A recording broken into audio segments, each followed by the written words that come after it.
Welcome in everyone, this is Sean with MTG808 Jr. and today we're going to be taking a look at a white-black zombie deck. That's right, we are going to be eating brains. Before we jump into that though, we are going to be taking a moment to make sure everyone knows about our Youth Championship Scholarship Tournament happening this coming May. We're going to be giving away $500 in scholarship to first place and $250 in scholarship to second place. So if you are a Youth Standard Pauper player here on the island of Oahu, you should definitely be planning on playing in this tournament. It's going to be Standard Pauper. We should be announcing the date and location in the next couple weeks. I'm finalizing some things, and we'll be making an announcement about that soon. And the format is Standard Pauper, and you are in the right place to be learning about Standard Pauper because we're going to be jumping into this white-black zombie deck here.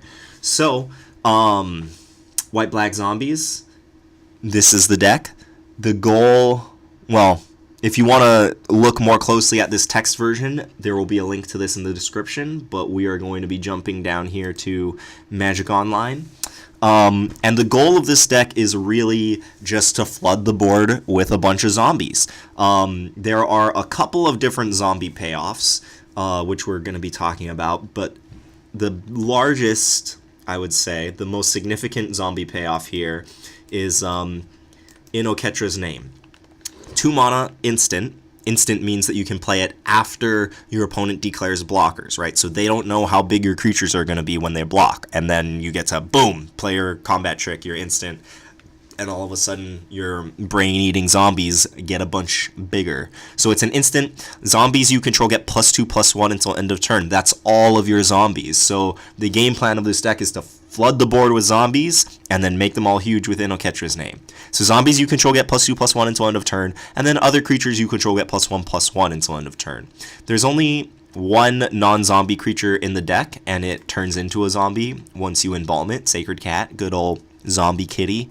But excuse me, Inoketra's Name is kind of our big finisher, right? This is the way that we kind of end the game, attacking with, ideally 3 or more zombies and then making them all huge.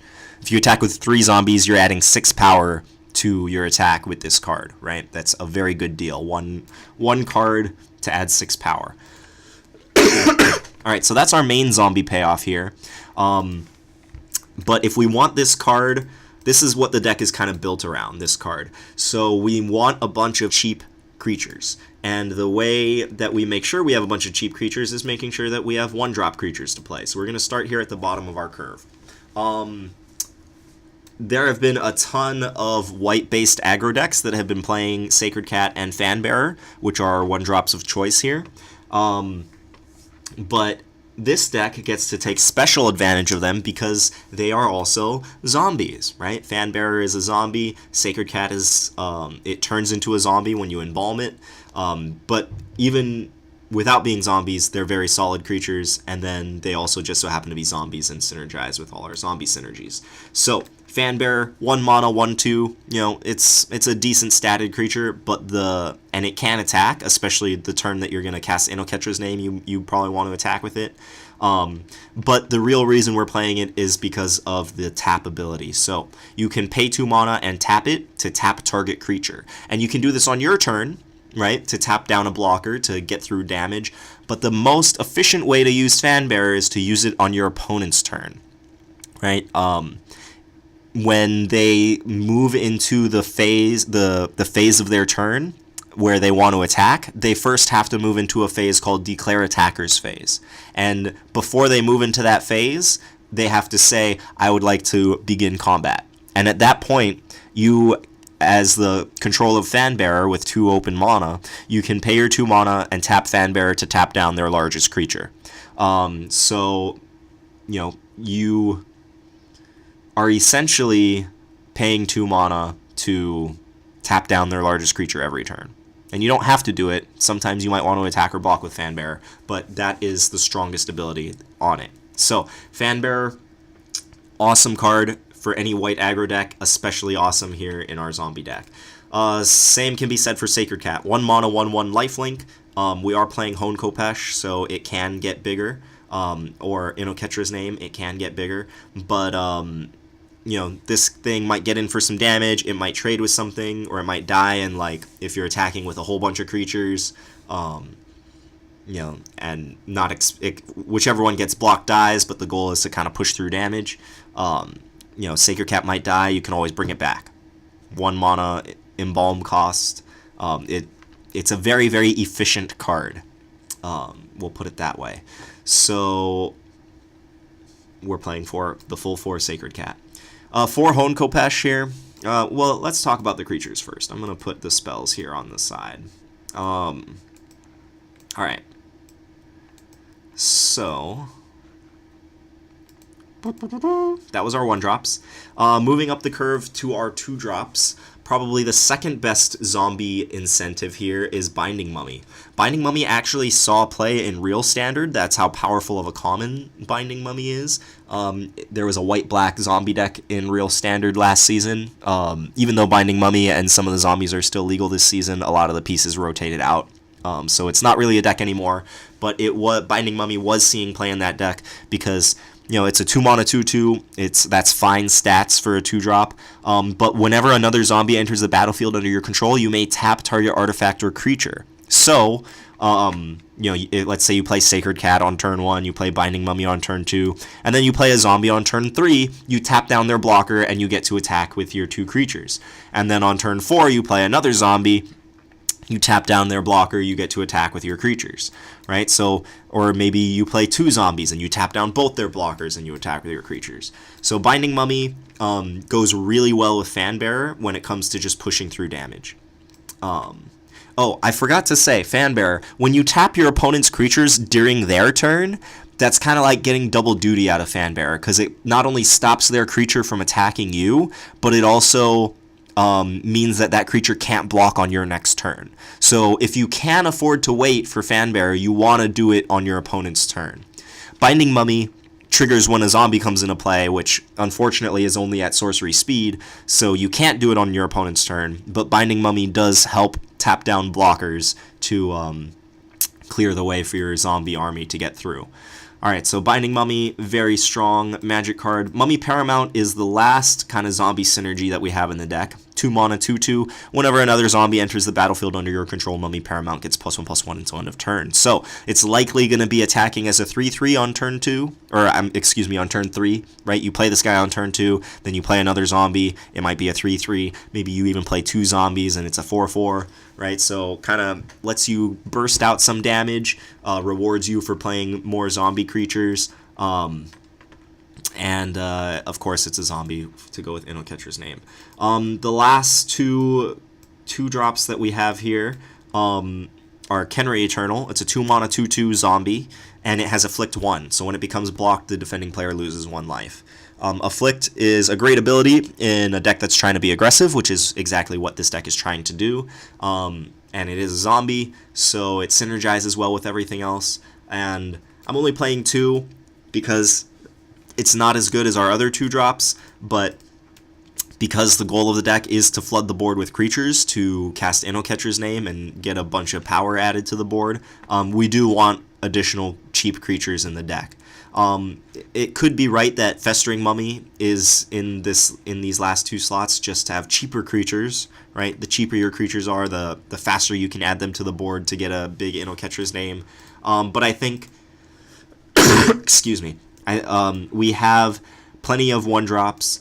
1-drops get outclassed pretty quickly, but 2-drops, you know, they have a little more staying power, so they're more expensive, not as fast to get onto the board to take advantage of Innoketra's name, but still pretty good at it.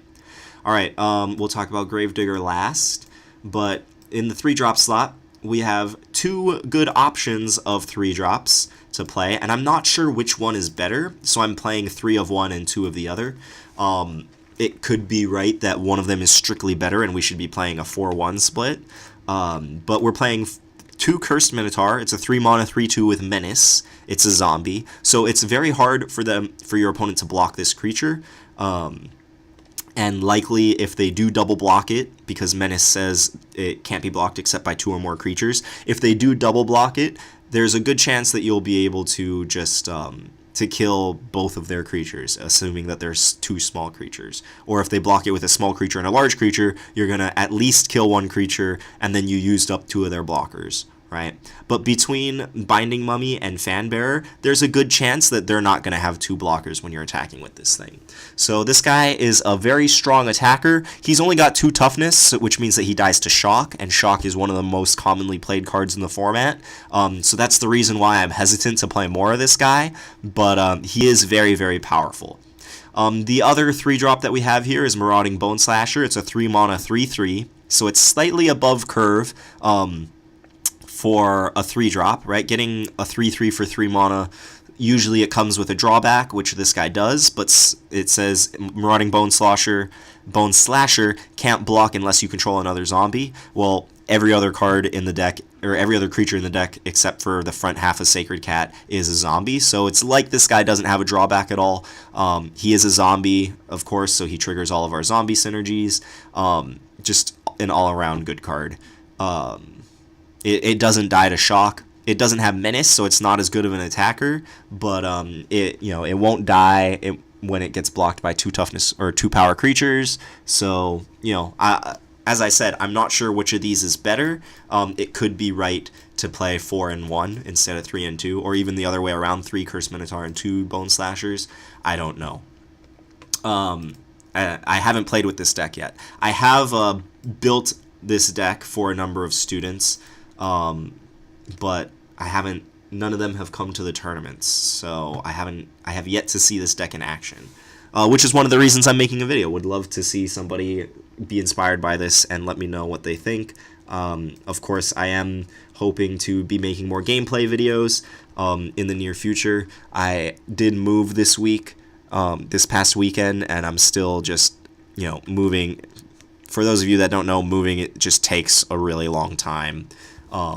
So, cleaning, organizing stuff, your whole life, figuring out where you put stuff, it's just a big pain. So I'm hoping to get back to the gameplay videos next week. But this is one of the decks that I've been kind of itching to see if it's good enough. The last creature in the deck is Gravedigger. You might notice that it's an uncommon in Amonkhet.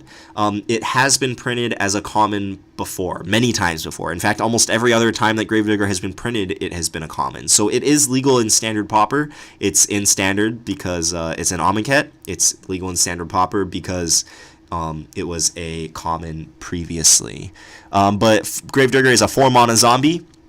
When it enters the battlefield, you may return target creature card from your graveyard to your hand.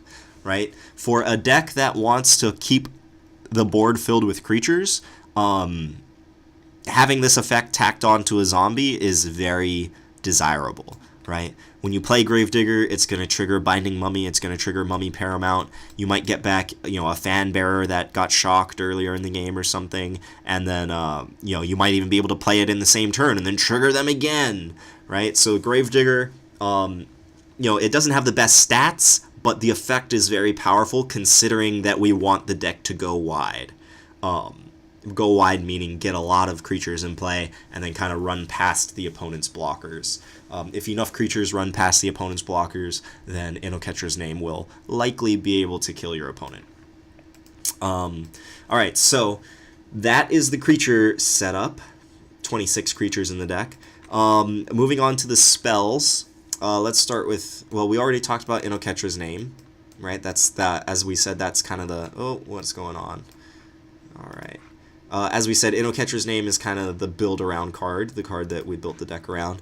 And we've got a couple more spell slots here. Hone Khopesh, can't build an aggro deck in Standard Pauper and not put Hone Khopesh in it, in my opinion.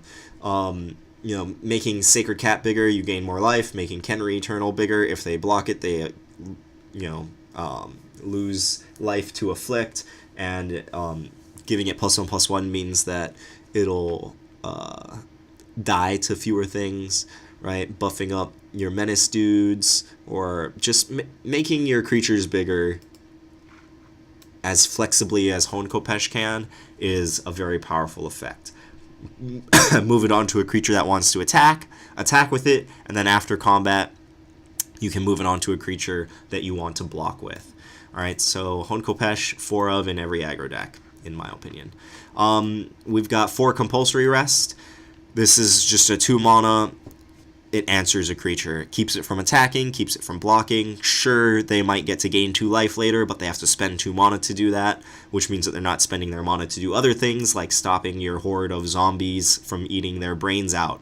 So Compulsory Rest, very, very strong magic card. And then we've got just a couple of cheap combat tricks. Got to keep your opponents honest, right? We don't want to be using Innoketra's Name to win a single combat. Ideally, we want to, and by that I mean, like, if you attack with one creature, they block, and then you use Innoketra's Name to pump up that creature to win that combat. That's not a terrible play, but ideally, especially if you have multiple Innoketra's Names in your hand, but ideally you want to save Innoketra's Name for when you have 3, 4, 5 creatures in play. Then you're getting way more effect out of it. So having some cheap other combat tricks that only affect one creature keeps us from having to use Innoketra's Name too early. So Supernatural Stamina, I'm not sure which of these is better. Supernatural Stamina is insane with Gravedigger, and by insane I mean insane. Because it says, until end of turn, target creature gets +2/+0 and gains when this creature dies, return it to the battlefield tapped under its owner's control. So if you attack with a Gravedigger, they block with their 4/4. You cast Supernatural Stamina on it. Gravedigger becomes a 4/2. They trade. Gravedigger comes back from the graveyard with Supernatural Stamina and triggers its come into play ability. Right? So you get another creature back. So Supernatural Stamina with Gravedigger, you get a ton of card advantage. But Skullduggery is the more flexible of the 2 combat tricks.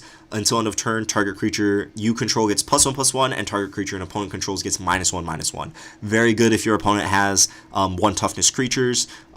It essentially gives your creature +2/+2 if it's in combat, right? You shrink their creature that's blocking you. You pump your creature that's being blocked, essentially giving your creature +2/+2. So Skullduggery is very flexible. I've had this question come up a lot at the youth tournaments. You do have to have both targets in order to cast this card. It doesn't say up to, it says target. So, and you can't cast a spell if you don't have legal targets for it. So, target creature you control gets +1/+1, so you have to have a creature in play. And target creature an opponent controls gets -1/-1, so they have to have at least 1 creature in play. So just a pointer for Skullduggery. So again, I'm not really sure which of these is better. So I'm playing a split. Supernatural Stamina has a much higher ceiling, largely thanks to Gravedigger. Skullduggery is much more flexible, so we're playing a split. So that is the main deck. I guess the last thing I want to mention about the main deck is the lands. If you watched my mono blue aggro deck tech, which I would highly recommend you check that out, especially if you're planning on playing in any of our youth standard Pauper tournaments, that is the deck I will be using to end boss the tournaments. End boss meaning the winner of the tournament gets to play against me, and if you win, you get to roll a D10, and you win that many extra packs. So that is the deck that I've been using to end boss the tournaments, mono blue aggro. And the reason that I picked mono blue aggro, I was playing blue black aggro, but playing a 2-color aggro deck, the mana base is kind of iffy, right? So the most common way that I was losing games was to not drawing one of my colors. So playing a 2-color aggro deck, usually it's fine, but there is a price to doing it. So for that reason, this deck, even though it's an aggro deck, even though you want to be flooding the board, using your mana efficiently, we are playing for Enter the Battlefield tap lands, just so that we can make sure that we have our colors. Forsaken Sanctuary, I should clear this up. We've included lots of these dual lands in standard Pauper videos, and they have all been reprinted in Rivals of Ixalan, or at least the enemy colored ones, right? White black, blue green, red blue, black green, and white red. So those were reprinted in Rivals of Ixalan, but they were reprinted as uncommons. But all of the dual lands, so enemy colors and allied colors, so every single 2-color pair has a dual land that is legal in standard Pauper. And the reason for that, it's kind of obscure, but in the Amonkhet, what was it called? The Amonkhet Deck Builders Toolkit, they reprinted Forsaken Sanctuary, or they reprinted all of those dual lands, and they are They are all legal. They were reprinted as commons, so they're all legal in standard. And since they were commons, they're all legal in standard Pauper. So we are playing for Forsaken Sanctuary. It is legal in standard Pauper. It does come into play tapped, which is a big price to pay in an aggro deck, but we do want to ensure that we have our colors. I also chose to keep the bottom of the curve mostly white. And the reason for that is so that we could still play a decent game plan even if we only draw planes, right? All of our 1-drops are white. All of our 1-drop creatures are white. Most of our 2-drop creatures are white. And it isn't until our 3 and 4-drops that we start having to rely on black creatures. So the mana bases are very important. You do want to keep them in mind. For the most part, though, 2-color aggro decks are okay. You do need to acknowledge that you're going to lose some games to color screw, but that is a thing that happens. It's part of the game. So that is the main deck. We're going to take a look over here at the sideboard now. And for those of you that don't know, a sideboard, when you're playing in a tournament, you play best 2 out of 3. So each match, you're matched up against an opponent, and against that opponent, you play a best 2 out of 3. So you play up to 3 games. The person that wins 2 of those 3 games is the winner of the match. If you win the first 2, then you don't have to play the last one. But in between each game, you can switch cards between your main deck and sideboard. And so if your opponent is playing a deck that has a very specific strategy, you might have cards in your sideboard that are very good against that specific strategy. So we've got Fragmentize here for the Inventor's Goggles decks. We've got Unwavering Initiate let's focus on these first. So we've got Festering Mummy and Moment of Craving, which are very good against aggressive decks. If you need more removal, or you just need this guy is a great blocker, especially if your opponent has many 1 toughness creatures. He can trade with a 2 toughness creature, right? You block, the creature takes 1 damage, you put the -1/-1 counter on that creature, all of a sudden it has 1 toughness and 1 damage on it, so it'll die. So Festering Mummy can trade with a 2 toughness creature, or you can block a 1 toughness creature, Festering Mummy trades, and and then you put the -1/-1 counter on another 1 toughness creature, and it trades with that. So it's possible to get a 2-for-1 if your opponent has a lot of 1 toughness creatures. So Moment of Craving, and this card, 2 mana, target creature gets -2/-2. You'll probably kill a creature, or you can shrink it in the middle of combat to kill it, and then you gain 2 life. So against other aggro decks where your life total matters, Moment of Craving is very good. And then we've got this package here for control decks, or decks that are just trying to kill all of your creatures. Gravedigger is our best card against those types of decks, because it is essentially a 2-for-1. You get overcosted 2/2 along with whatever card that you get back from your graveyard. So having the 4th Gravedigger in the deck for decks full of removal, especially control decks, is very good. And then Wander in Death goes very, very well with Gravedigger. If you have a Gravedigger in your graveyard, getting it back with Wander in Death, right, you're essentially drawing 2 cards when you get back Gravedigger, and then Wander in Death allows you to get back 2 creatures on top of that. So if you get back Gravedigger and another creature, you're essentially getting back 3 cards with Wander in Death. If you get back Gravedigger and Gravedigger, you're essentially getting back 4 cards with Wander in Death. Oh, and one thing, this doesn't come up that often, but when it does, it's really frustrating for opponents. If they have like a big giant creature that's attacking you, as long as it doesn't have trample, you can block with a Gravedigger. And then if you have a second Gravedigger, your next turn you can play your second Gravedigger, get back your first Gravedigger, and then hold it until your Gravedigger in play dies. And then you essentially just have a loop of chump blockers that you can use. So Gravedigger, very, very flexible card. We definitely want the 4th in the sideboard for slow decks that have lots of removal. Wander in Death is a 2-for-1, right? You spend this card, you get back your 2 creatures, and then we were talking about Gravedigger. And then Unwavering Initiate is also another 2-for-1. As I said, I'm not sure which of our 3-drops are better. Both of these are more aggressive than Unwavering Initiate, but and they're zombies. Unwavering Initiate is not a zombie on the front half, it's a human warrior, but when you embalm it, it becomes a zombie. So if you're expecting the game to go long, you want to make sure that you have mana sinks later in the game. Unwavering Initiate might be worth playing, right? Or in matchups where synergy is not as important, right? You're not going to get off a huge Innocatcher's Name if they have a ton of removal. You can bring in Unwavering Initiate, which is very good against a ton of removal. So that is the deck. You know, I haven't tried it out yet, but as I said, I am hoping to get more gameplay videos in the next couple, or next week. So I'm eager to try this one out, see how it does. If you give it a try, let me know what you think, especially the stuff that I said I was unsure about, like Marauding Bone Slasher versus Curse Minotaur, Supernatural Stamina versus Skullduggery. You know, you can try it out. Let me know what you think. 19 lands might also be a bit low, especially since Gravedigger kind of lets you use your mana later in the game very efficiently, so it might be right to cut a card, maybe Kenry Eternal or maybe one of the 3-drops, to add a 20th land. But this deck, if you only draw 2 lands and you're only able to play, you know, this portion of your deck, the 1-drops and 2-drops, there's a good chance that you'll still be able to close out games. So that's why I was willing to go down to 19 lands to fit everything in, but it could very well be wrong. So let us know what you think of the deck. Thanks for stopping by. Hit that like button if you liked this video, if you found it interesting, or if you like the deck, or if you just like eating some brains. Sorry, I love zombies. Alright, and if you... Where are we?